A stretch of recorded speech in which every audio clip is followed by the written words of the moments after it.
No alarms went off, no explosions, no frantic headlines flashed across your screen. Yet, for a brief, terrifying moment, the modern world stood on the edge of complete silence. Imagine this: millions of people, just like you, opened their web browsers, and nothing loaded. No videos, no emails, no search results, total digital stillness. At first, it probably felt like a normal glitch. We've all been there, right? A slow connection, maybe a temporary server issue. You restart your router, you wait a minute, but deep inside the invisible infrastructure that powers our daily lives, something far more sinister was unfolding. This wasn't a cyber attack from a rival nation. It wasn't a cleverly designed virus spreading through the network, and it wasn't a catastrophic system failure like a cut cable at the bottom of the ocean. The truth is much stranger. This was a single decision, made by a small group of engineers, that quietly started pulling the entire internet apart at the seams. And the most unsettling part, most of us never even noticed, but the internet itself felt it. It was like the planet's central nervous system was shutting down. Behind the scenes, the digital highways that carried data across continents began to vanish. Think of it like all the major interstates in a country suddenly being erased from the map, all at once.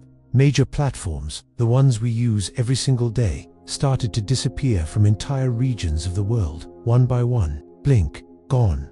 And nobody knew why. Not governments with their vast intelligence agencies, not the giant tech companies who own the servers, not even the network engineers staring at their screens, watching the global traffic data collapse in real time. What made this moment truly bone-chilling was one simple, undeniable fact. No one was trying to break the internet.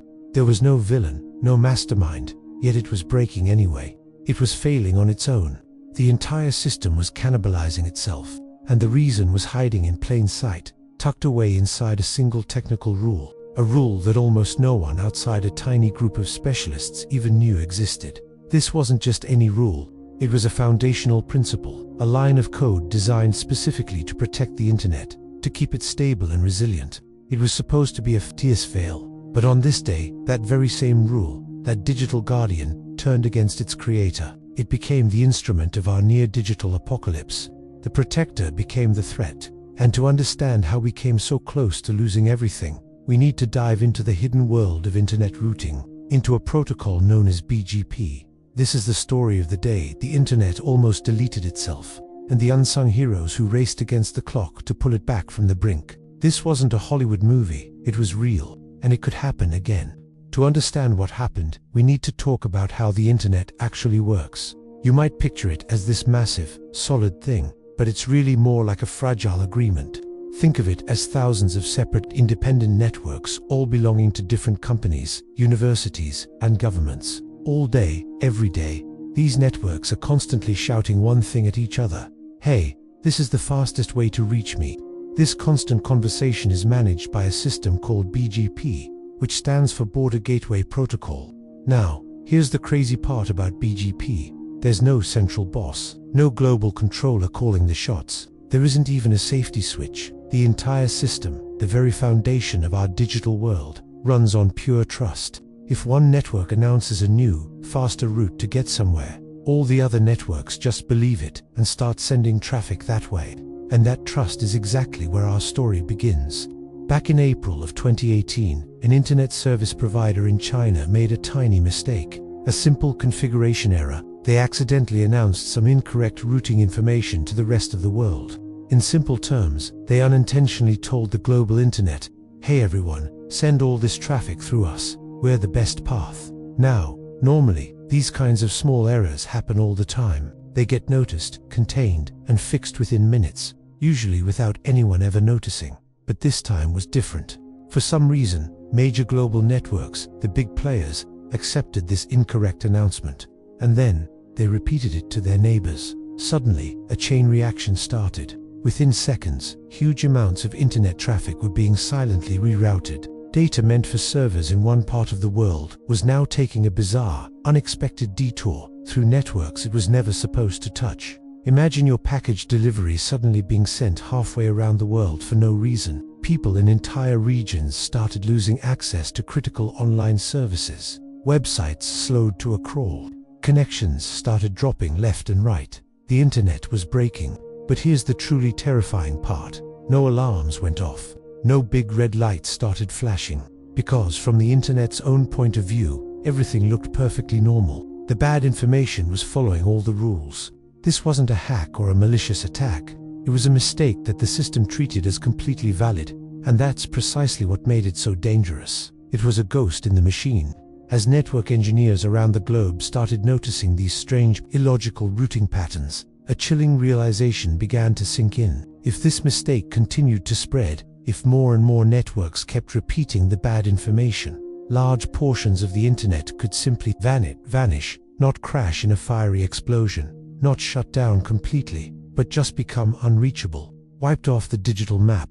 And the worst part, fixing it wasn't as simple as flipping a switch back. The damage was already done. The wrong information had been accepted and trusted by the entire system. It was like trying to unring a bell that had been heard by everyone on the planet.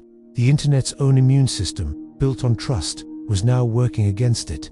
Engineers had to figure out how to convince thousands of automated systems to ignore the lie they had all agreed was true. In the next part, we'll dive into the frantic race against time to fix this. We'll see just how close this one small mistake came to triggering a global digital blackout, and why stopping it required an incredible combination of speed, international cooperation, and a little bit of pure luck. Imagine the internet as a giant, intricate map of digital highways. Now, picture someone accidentally putting up a wrong turn sign, not just on one street, but on a major interchange. By the time engineers realized what was happening, this single mistake had already gone viral. Incorrect routing information wasn't just a local problem anymore. It was being copied, accepted, and shared across the entire network, automatically. This is actually how the internet is designed to work. Each network tries to be helpful, constantly looking for the fastest, most efficient path for data to travel. But in this case, their helpful nature became a weapon. In trying to optimize, they were unintentionally spreading the chaos, accelerating the damage at an alarming rate. The giants of the internet felt it first. Major platforms started flickering. Connections to cloud services, the backbone of our digital world, became unstable. Huge data centers, the brains of the operation, began losing reliable contact with each other. It wasn't a total blackout, which in some ways would have been simpler. Instead, some regions experienced something far more maddening: unpredictability. One moment, your favorite website would load perfectly. The next, it would vanish into the digital ether. Think about the systems we rely on every single day. Banks processing transactions, airlines managing flights, even emergency services coordinating responses. They all depend on these same invisible routes. Behind the scenes, a global, unplanned conference call was taking place. Engineers on different continents, working for competing companies, were all staring at their screens, looking at the same bewildering picture, maps of the internet that no longer made any sense. Data traffic was flowing in bizarre, looping patterns. Some data packets were taking nonsensical detours, traveling halfway around the world for no reason at all. Others were simply being dropped, disappearing without a trace. The clock was ticking, and a terrifying thought began to surface. A possibility no one dared to say out loud. If another mistake, even a small one, happened while the network was this fragile, the internet could fracture. Not just a temporary outage, but a deep, structural break that could take days, or even weeks, to piece back together. To stop the contagion, the only solution was a manual one. Network operators had to go in and individually reject the false routes, one by one. This wasn't a coordinated effort from some central command center, because one doesn't exist. There's no global kill switch for the internet. The entire recovery effort relied on emails, phone calls, and a fundamental trust between strangers who had never met, but were now responsible for holding the digital world together. And just when things couldn't get more tense, a new problem emerged. A few networks started to hesitate. It wasn't because they didn't understand the urgency. It was because the cure could be as dangerous as the disease. Manually rejecting routes is a risky move. A mistake in that process could trigger its own separate outage. They were caught in an impossible choice: act fast and risk breaking something else, or act cautiously and let the problem continue to spread. It was a high-stakes balancing act, performed on a global scale, with the stability of our connected world hanging in the balance. This entire incident serves as a stark reminder of the incredible complexity and surprising fragility of the infrastructure we take for granted. It's a system built on cooperation and trust, And when that system is stressed, it's the human element, engineers talking to each other across time zones, that pulls it back from the brink. The internet didn't break with a bang. There was no big red button, no dramatic countdown, and definitely no moment where the world suddenly held its collective breath. Instead, its recovery was quiet, almost invisible. It was saved through patience, years of experience, and a whole lot of restraint. Behind the screens, engineers started the painstaking work of isolating the faulty digital pathways. Network by network, they manually rewrote the rules of trust that usually run completely on autopilot. Think of it like redirecting every single car on a highway system, one by one, to avoid a massive, phantom traffic jam. Some networks were fixed within minutes, others took hours. But slowly, methodically, the false information stopped spreading. The digital feedback loops broke apart, and traffic, your emails, your videos, your messages, all found their way home again. The incredible thing is, most of us never even realized how close the entire system came to a complete meltdown. There were no breaking news headlines, no emergency alerts buzzed on our phones. Emails eventually got delivered, videos finally loaded, and the world just kept on scrolling, blissfully unaware. But for the people inside the technical community, the engineers and network operators, this day left a permanent scar. It was a terrifying reminder of the system's fragility, because what almost happened wasn't the work of a sophisticated hacker. It wasn't caused by a war or some catastrophic natural disaster. It was triggered by one simple mistake, a typo, essentially, that was then amplified by a global system fundamentally designed to trust. The protocol at the heart of this is called BGP, the Border Gateway Protocol. You can think of it as the internet's GPS, constantly telling data where to go.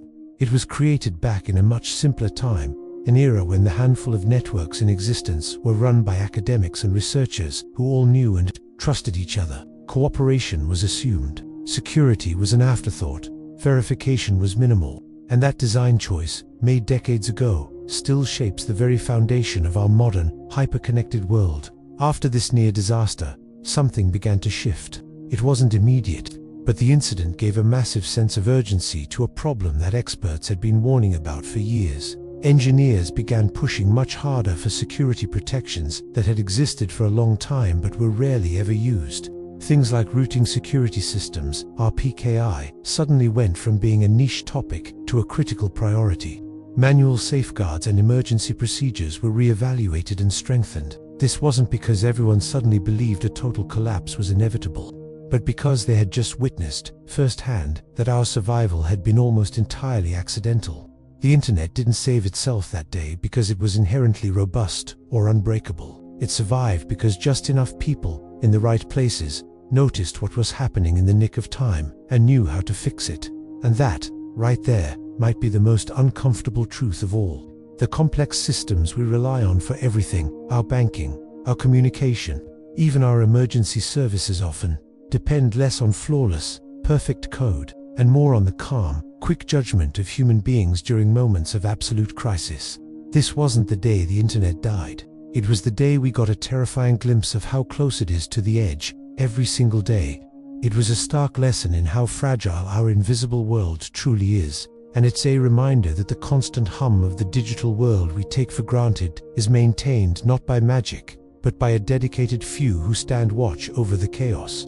Thanks for watching. If this story made you think, consider subscribing for more deep dives into the technology that shapes our world.